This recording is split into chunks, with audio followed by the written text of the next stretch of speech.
Woody Wommack, joined on this week's episode by former NFL tight end George Wrighster, one of the 7 best tight ends in Oregon history. Oh, stop, dude. Dude, that was absolutely outrageous. I was offended. I tried to pretend like I didn't care, but I did.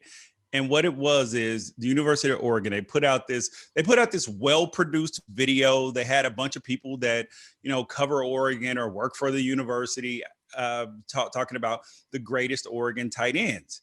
And it wasn't in a particular order. It was just naming guys. So I'm like, okay, cool. And mind you, I left as a junior, so I don't get as much love as I would have had I stayed for my senior year. But still, they left me off the list. And I was like, excuse me. I didn't care at the point that I was skimming through the video.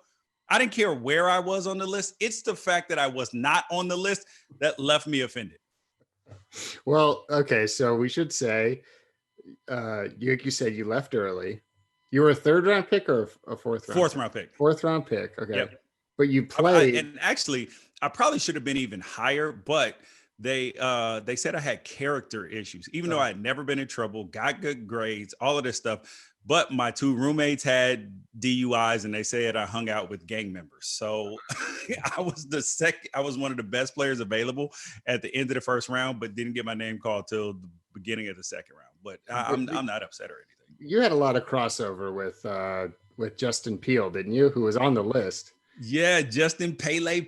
I like Justin, dude. He's the tight end coach for the Eagles now. He was like what Kyle Brady ended up being for me in Jacksonville, where he was just a pro. Like, he just did things the right way. He didn't screw up.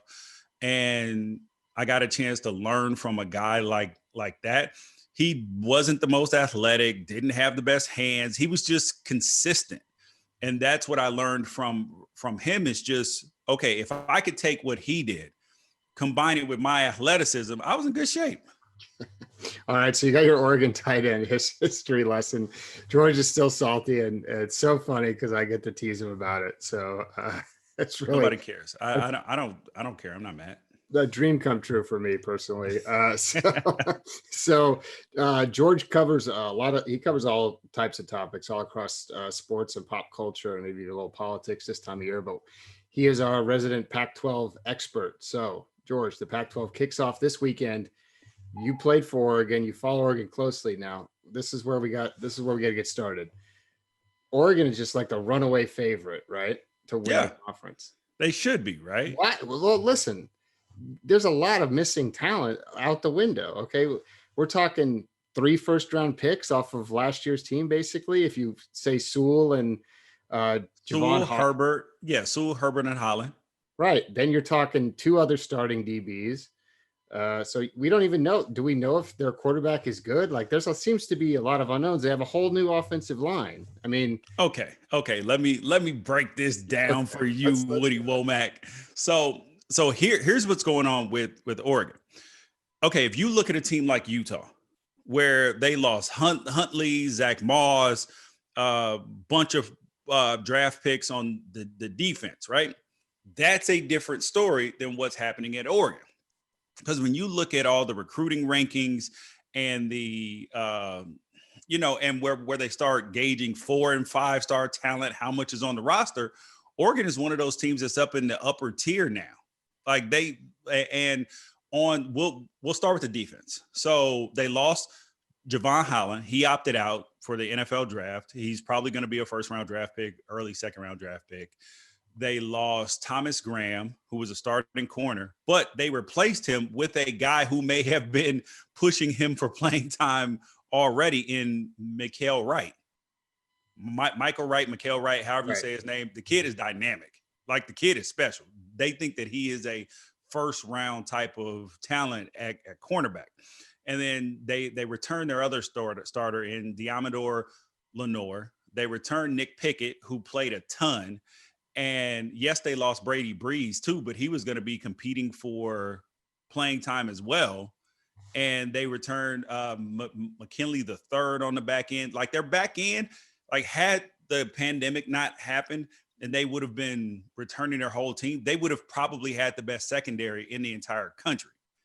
And then you look at their linebackers, they have top tier talent at the linebacker position. They recruited Noah Sewell, Justin Flo, who looks like a superhero right now. Mesa Funa, they returned Jordan Scott, who's going to be a draft pick, Falau on the defensive line, who's going to be a draft pick, and Kayvon Thibodeau on the defensive line. So the defense should be formidable, right? They return their starting running back in CJ Gable, got some decent talent behind him. The wide receivers are a much improved group. Because if you look at what Justin Herbert had, like if you look at his success with the Chargers is leaving people puzzled. They're like, why didn't we get this type of production at Oregon? Two reasons. One, Marcus Arroyo, the coordinator who's now the head coach at UNLV, he was very average at being an offensive coordinator. And you had the fact that Justin Herbert only threw to one NFL, like a guy who was drafted in the NFL, one wide receiver the whole time he was there. One player that was drafted at wide receiver. Not even on a roster now, right? Correct. Yes. He got drafted in the 6th round by Minnesota a couple years ago. And I don't even think he's on the practice squad right now. So like you combine that, their wide receivers are in better shape. But what do you need to win football games? You need quarterbacks to win football games, and you need offensive lines. So their offensive line is a rebuild, but they believe that they have a lot of talent. And if you can, you know how you can trust certain coaches to do certain things. You have to believe that Mario Cristobal will have his offensive line in good shape. He's recruited well. They have depth there. So they're not going to have the same experience that the other people had. You know, like Shane Lemieux, you lose Penei Sewell, who's probably the best lineman to ever play at the school. Outland Trophy winner, probably would have won the award again. Top 5 pick. You lose that, you lose a significant piece. So the offensive line is not going to be as good because you lose Sewell, but they are going to be more athletic. And the question though is, like I said, you need quarterbacks to win football games. That leads us to Tyler Shugg, who's going to start on Saturday. They have 2 quarterbacks, Tyler Shugg and Anthony Brown, who transferred from Boston College. Anthony Brown is not quite the passer because Boston College ran a totally different offense that we saw with Jerkovich last week against Clemson. They were more run the ball, quarterback run, all of that. So Shugg's going to start. They believe that this kid is special. And, he came in last year, played well, but you don't know how it is when you become the guy. So I would say I'm cautiously optimistic. And that's a long roundabout way to say that that's the reason why I say that Oregon is still the favorite in the Pac-12. Okay. So you're making that proclamation. He's definitely going to be the starter, not Brown, even though Joe Moorhead likes to have a mobile quarterback. I mean, we've seen it time and time. Shug can move. I mean, he's not Michael Vick, but he's pretty much every bit the athlete I would say that Justin Herbert is in terms of running the football. But that's not something that Cristobal likes to do. Cristobal doesn't like to run the quarterback because he's like, don't hit his body. but Joe Moorhead is going to at least make them honor the quarterback, make the defense actually say, hold up, we can't just ignore this guy. So, okay, if you had to pick, if I'm picking the biggest contender to Oregon, I'd say it has to be USC. I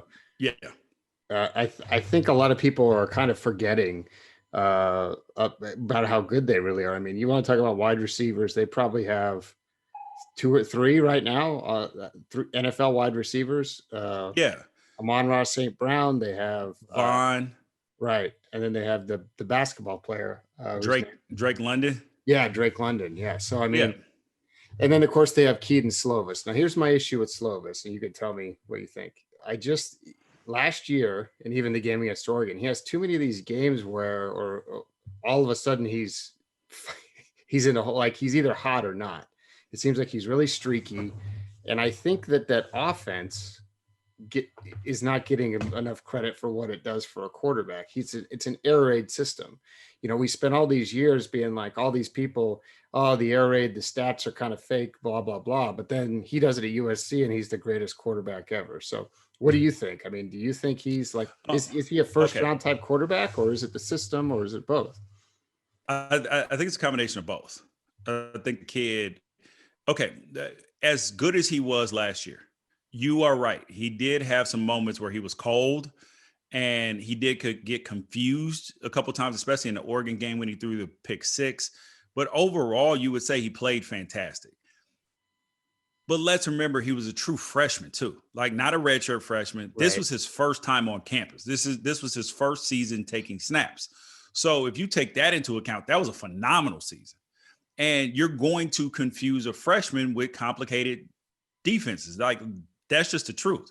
But he still looked better than JT Daniels did in terms of not being confused, because he was easily confused. Who's over at Georgia right now. But here's my problem with the air raid, especially the air raid at USC. So I've talked to a number of coordinators who have played and done well, like the Cal and Washington coaches who've done well against the air raid, which is what they've done down at the SEC playing against Mike Leach in terms of stopping it, which is you can't play man-to-man coverage very often. You have to play zone, throw everything underneath, because the air raid is predicated on spacing. So that's why when the air raid gets inside the 20, like the 25, 20-yard line, it's significantly less effective because there's less space, because you can't throw the ball so far over the top because there's the back of the end zone. And so now it becomes harder for the quarterback to throw the ball in these small windows. Timing is more important. And then the closer and closer that you get to the goal line, it's hard to score. But the reason why I hate the air raid at USC is because, number one, when your linemen are used to pass blocking so much, it's almost like a precondition. Like you're used to playing basketball, but now you got to come play smash mouth, because football is a game where at some point in time you have to do what Marshawn Lynch said and just run through an MF's face, just run over and over and over and over again. And USC, which is in a recruiting hotbed, they attract big time talent from across the country, especially when they're really good. The air raid is a gimmick offense. It's a gimmick offense that schools use that have inferior talent. So Mike Leach was at Washington State. You have to run something like that at Washington State to compete with the USCs, because they'll just run you over. So you need something to do it. Texas Tech ran it because they couldn't compete with Texas. Like they can't compete with the Oklahoma, who gets the premium linemen. You have to have something to negate the other team's advantage. And if you're USC, granted, they're not recruiting offensive linemen very well right now. Part of it is because they're running the air raid. And they're saying, all right, how are you going to, well, my question is, if you're USC, where's your identity? Like, you're an air raid team. You can't line up and just run over people. You are supposed to have the better talent. You are, granted, I mean, even Alabama lines up 3-4 wideouts a lot of times. But what do? They still run it down your face. I mean, they will just run you over. And USC can't do that. And that's why, as much talent as they have offensively, they can't run the football. And that's going to be their Achilles heel. And then on the defensive side, their players just aren't being developed. They have a bunch of talent, but I mean, look at USC's draft picks over the last few years and look at their recruiting classes. Yeah, 4 or 5-star guys aren't getting drafted 6th, 7th round. That's a development issue usually more than it is on the kid. Right. Well, you're not going to tell me. I mean, I forget sometimes. I'll be like, oh yeah, Elijah Griffin. He was a 5-star. And it's like, I haven't heard his name. He's actually, I think he has a chance to have a pretty good season. But even like someone like Amon Marshall, who played for 4 years there. Yeah. and he was like a 4th-round pick, which is fine, but not what we expected. I mean, coming out. So, Correct. and they have a new staff once again. That's the other problem. Now they got new guys. They had basically have the old staff from Texas coaching the defense, and Yeah. Todd Orlando and those guys who got ran out of Texas. right, So it's like, okay, so you couldn't, the Big 12 is a scoring conference. The Pac-12 is a scoring conference. So if he can't hack it in the Big 12, I mean, how are you going to hack it with even better quarterbacks in the Pac-12? right. Like that's gonna be tough. But just based on talent, we expect them probably be the second best team, or maybe challenge. I think they could challenge Oregon if things break. I mean, you're only talking about 6 games. It's not that hard to go 6-0, right? Correct. But as we've learned in the other conferences, there's nowhere to hide. Like you got to show up and play every single week. And the other team in the South, though, that I think that has a real shot, they're going to get their shot week 1 against USC in a 9 a.m. game. A 9 a.m. game. I know that doesn't sound like a big deal to everybody else on the other coast, because our football, like if you're in California on Saturday, football starts for us at 9 a.m. Like that's what time everybody else kicks off, is at 9 a.m. But think about the time zones. Those are like noon kickoffs or 11 a.m. kickoffs for the SEC. That's not that bad. Or even in the Big 12, not that bad. A 9 a.m. kickoff in the Pac-12, which you're going to have against Arizona State and USC. That means that pregame meal is at 4:45 a.m.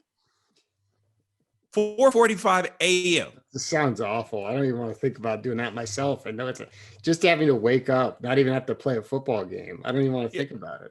Yeah, that's not even okay. If somebody tells you that you have to wake up at 4:45 a.m., you're going to be like, oh, geez, right? But you have to be somewhere at 4:45 a.m. That's different. That's not 4:45 wake up. That's 4:15 wake up, which is, I mean, how do you even plan your sleep around that?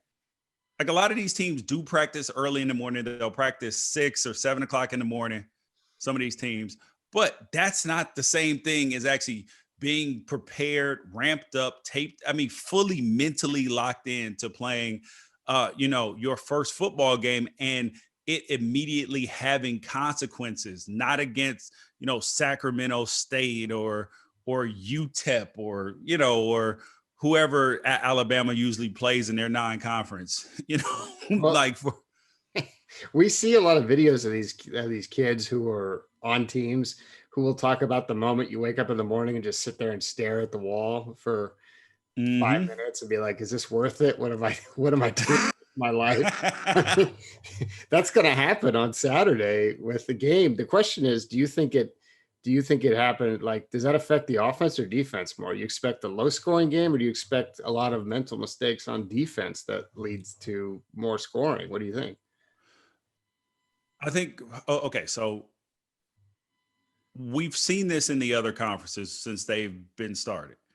We've seen Big 12 scoring be up, especially the first couple weeks. SEC scoring is through the roof now that they're not, running the ball every first down. Now that they're actually throwing the ball on first down, the scoring has gone way up. So, and that's because the defenses haven't had enough full speed reps. They haven't seen enough. They haven't tackled enough. And the coaches can just draw stuff up in the dirt. So I expect the offenses to do well, right? The only kind of caveat to that is that the offenses should make a lot of big plays and do things, but I also expect a lot of sacks too, because or tackles for loss, because you'll have some miscommunication between linemen, because neither one of these offensive lines has a whole lot of experience together. And then you're facing Keaton Slovis and the air raid, who should put up a lot of points. They always do. And then you have Arizona State with Jaden Daniels, who everybody fell in love with last year. Like, oh my God, Jaden Daniels is the future. Yeah, kind of, right? How many touchdowns did he throw last year? 17, 19? Like, that's not very many.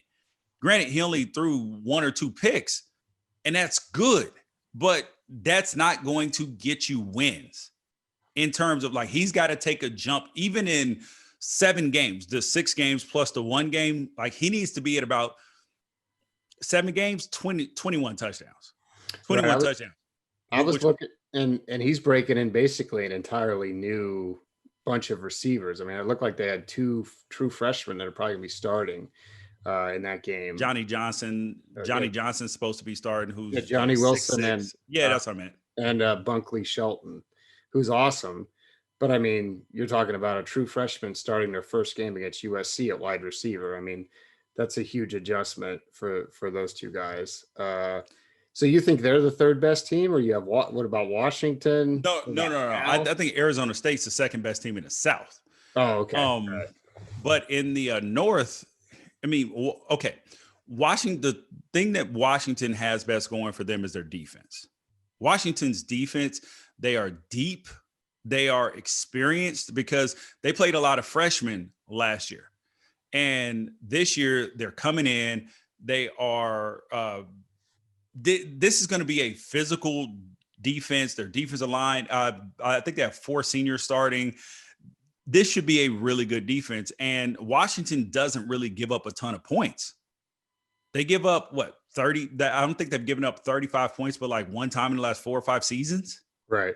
That's a good. I mean, that's when you know that you're playing really good defense. The thing about Washington is their wide receivers like Puka Nacua, some of these guys, Puka Nacua, however you say it. Puka Nacua, I think. Yeah, Puka Nacua. Yeah, so dude, when you give me too many A's, U's, and you know, and of a pandemic, not enough time to research every single kid, and you're just like, okay, hold up, what's that? Yeah, I know he is. So they're and they don't have a quarter. I mean, they're breaking in. That's the issue. You don't even know who their guy is going to be. That's the thing, because so they have Ethan Garbers, Sermon, or a couple other kids that when you look at their depth chart, it says or. Right. You're just like, you don't have a quarterback? So yeah. I'd assume it's going to be Sermon. That's just me though. I think he's been there the longest. And he has them. I mean, you're talking about a big pro style type kid. A throwback guy in the 90s would have been, you know, amazing. But now you kind of wonder what is he, can he move around enough to extend plays and stuff like that, especially given the conference they're in. But I worry about that. The fact that they don't have a clear cut guy, the fact that last year some people didn't even think Eason should be the guy. Eason was very average, dude. I told everybody this before the season. He came from Georgia, and I'm like, how is he? I couldn't figure out why he was still starting, first of all, and then why Fromm. I'm like, put Justin Fields in. Fromm is super average too. I mean, right.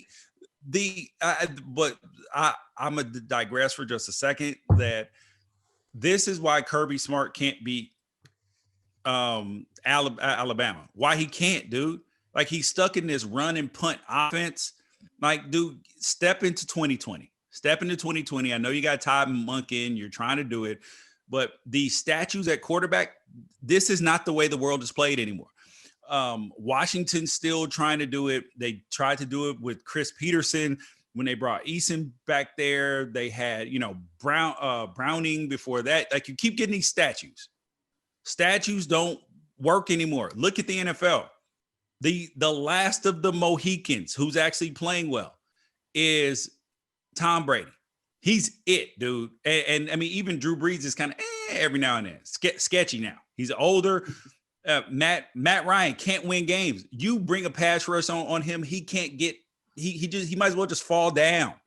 Like, you have to have some escapability, and that translates down to the college game as well. Stop. If your team gets a statue at quarterback, you are doomed, dude.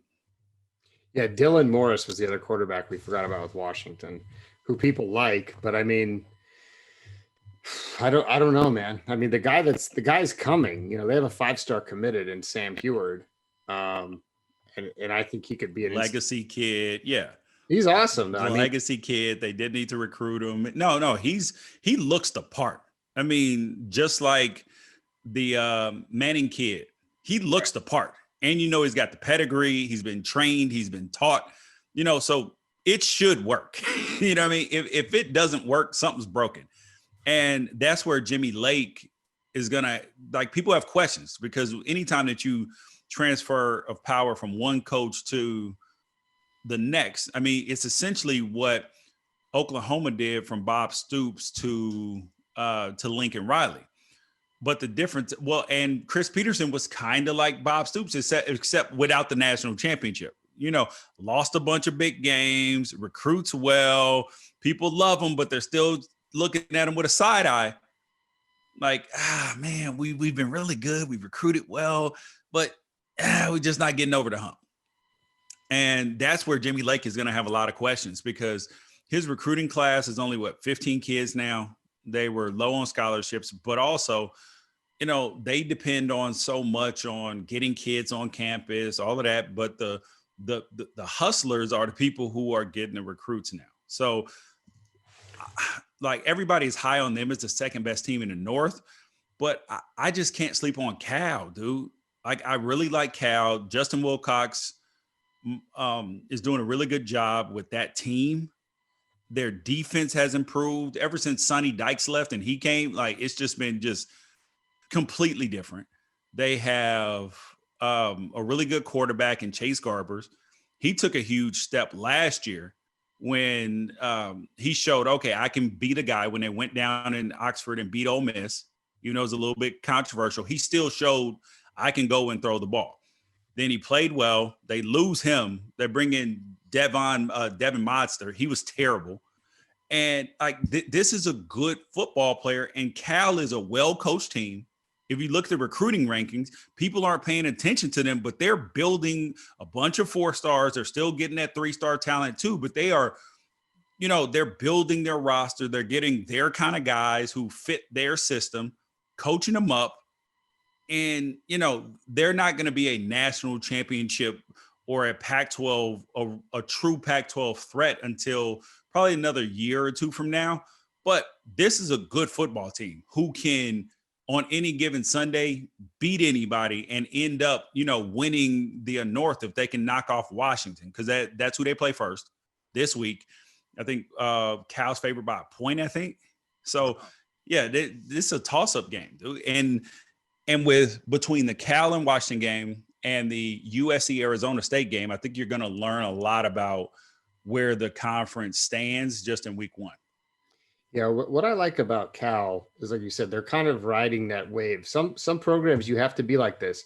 Iowa's like this, where every 3 or 4 years, when they have a good group of juniors and seniors, all of a sudden they're in the top 10. Now they might go 6-6 the next year, and then 7-5, and then they're climbing. It's like a roller coaster.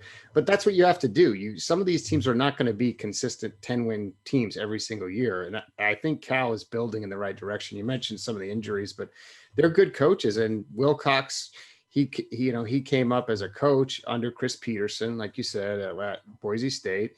Yeah, he learned, and they can recruit nationally. Cal does have, they're not going to sign a top 15 class, but Cal has cachet, especially with parents. I mean, you meet a lot of parents of these kids who, okay, they're thinking about, you know, Vanderbilt, Stanford, whatever.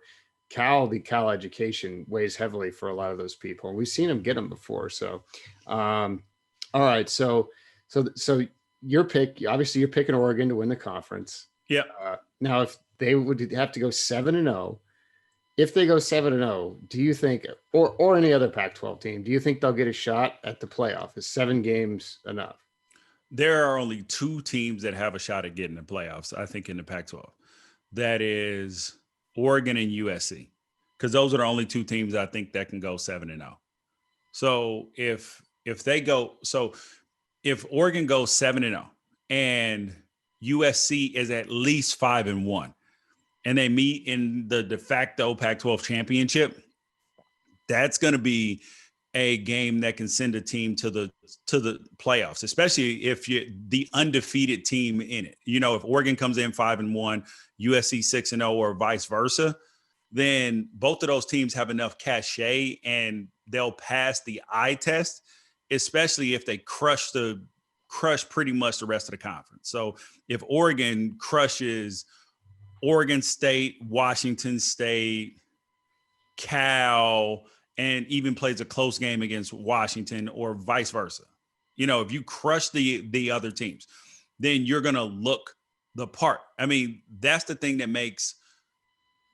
that's the difference of when you look at Alabama and Clemson versus when you look at Notre Dame and Georgia. You clearly see that Notre Dame and Georgia are very talented teams. They're really good teams, but they struggle sometimes with teams. Whereas, yeah, Alabama struggled on defense against Ole Miss a little bit, but that was a matchup. And also, they couldn't be stopped on offense. They literally couldn't. I mean, dude, if you had given them 28 possessions, they would have scored 28 touchdowns. So right. it like, that's where you have to look the part as much as you actually have to be the part too. Because Clemson as well. They look the part. When Trevor Lawrence is there, they demolish people. Yes, they have some trouble in first halves, but the second halves are runaways. And you don't have that with Georgia. You don't have that with Notre Dame. And I think that that's where you get into conversations about the playoff. You're like, ooh, I don't know. Where let's nitpick parts of the team. And that's where name and cachet, even though it shouldn't matter, it does matter. Because when you're looking at teams and you say, okay, who can win the playoff? Who are the 4 best teams? It's hard to say a team that doesn't have a bunch of 5-star kids on it is one of the best teams in the country, or right. a ton of 5 or a ton of 4-star kids and a couple 5. Like, it's hard to say that. Or if they don't have a bunch of kids that project as first-round draft picks, you're like, okay, yes, they're playing well, but it's just different on the other side. Well, so I think we've got, assuming Alabama beats Georgia again in the SEC championship game, they're going to be in.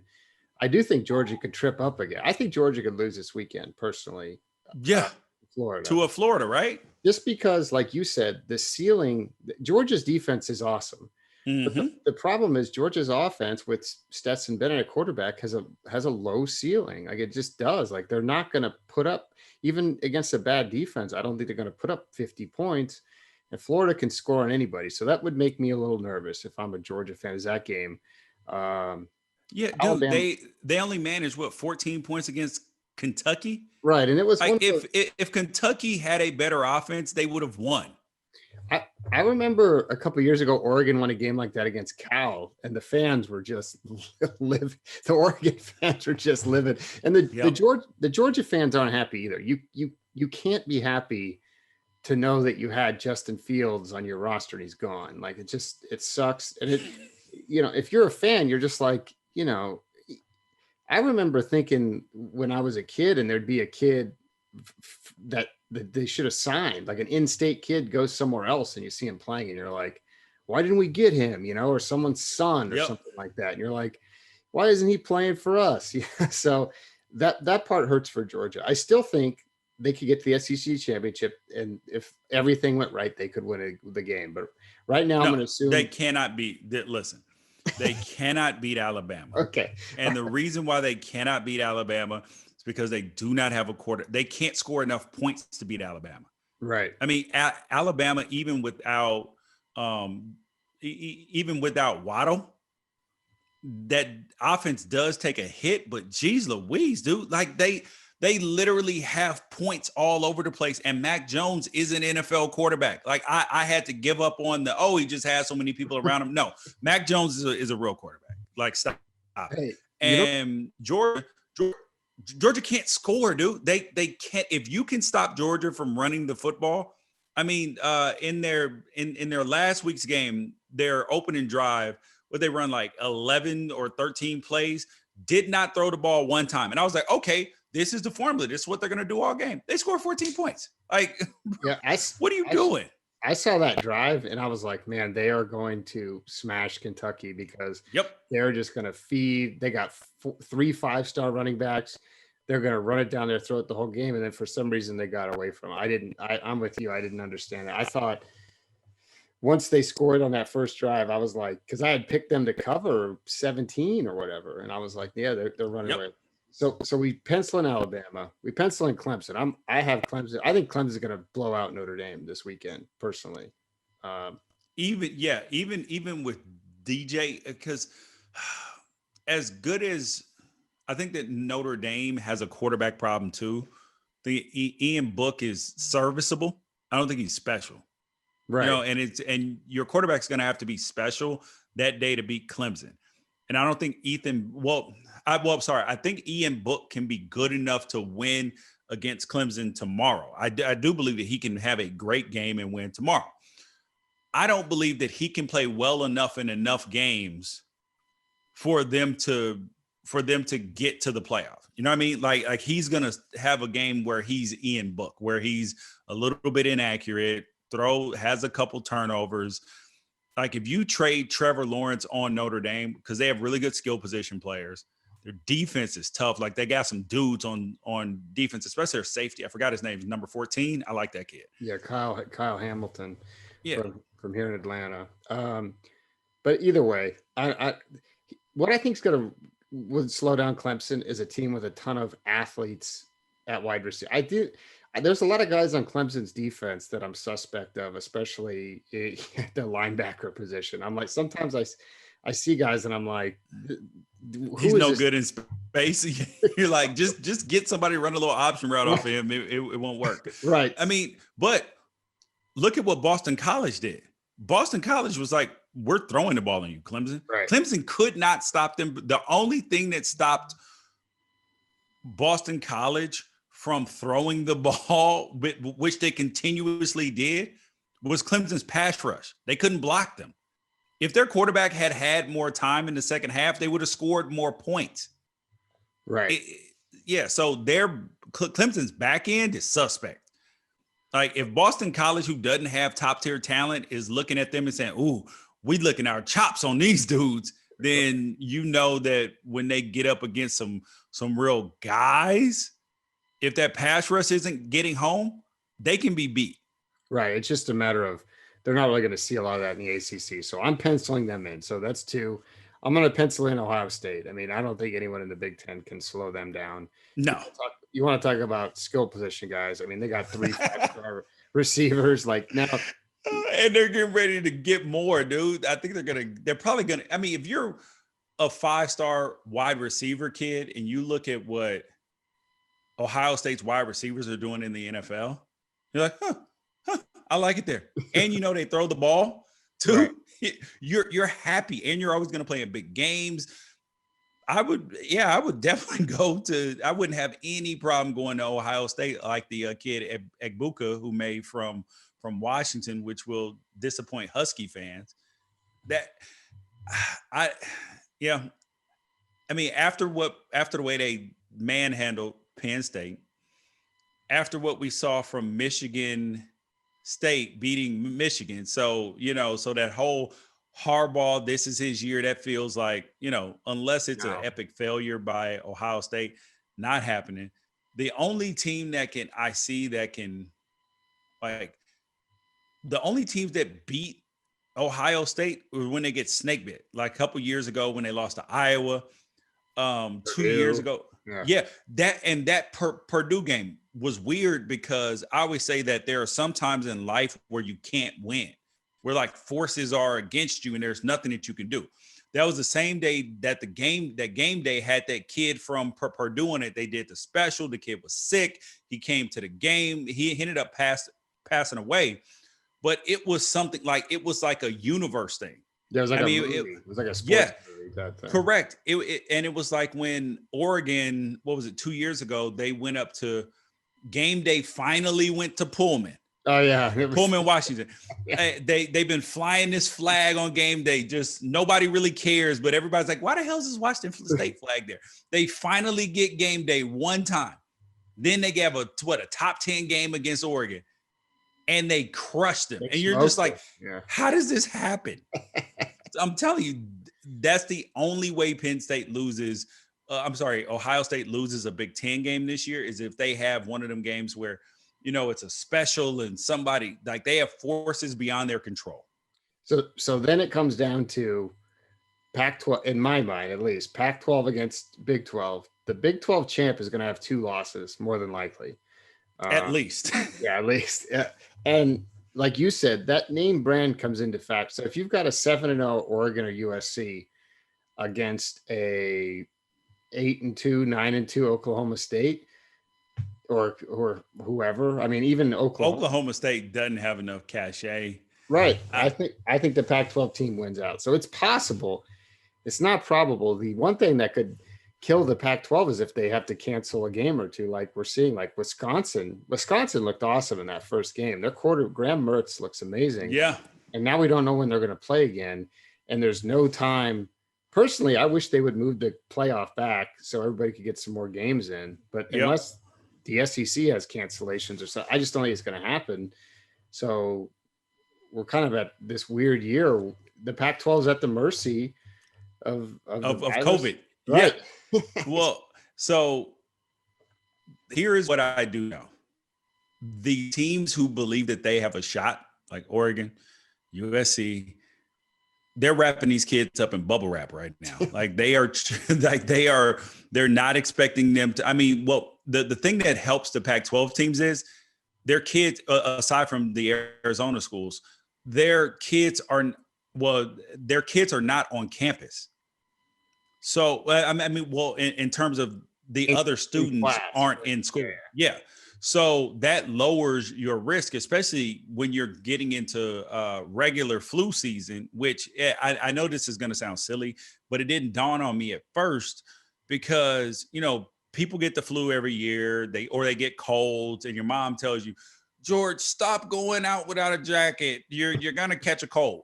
But truth is, it's the fact that it's bad weather outside. You're indoors. Somebody else got sick, but you are indoors with other people. It's the fact that you're indoors is why you get sick. It's not just the fact that it's cold outside. Right. It's the fact that you're around other sick people in a confined area because the weather's so bad, especially, in places where you got snow and, just horrible weather. Well, yeah, Oregon in the wintertime is really, I mean, it's just there's not snow most of the time, but it's so gray and depressing. I can't, maybe that's why they legalized the cocaine.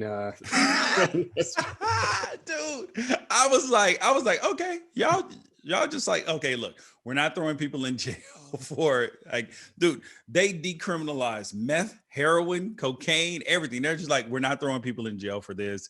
If you steal something, if you break in a house or something, because truthfully, those things don't discourage use, really, right? I mean, if people are going to use heroin or meth, they're just going to use it. It's not a deterrent for them to go to jail. So if you steal something, break in a car, you go to drug court, they force you to go to rehab. You don't go to rehab, then yes, you go to jail then.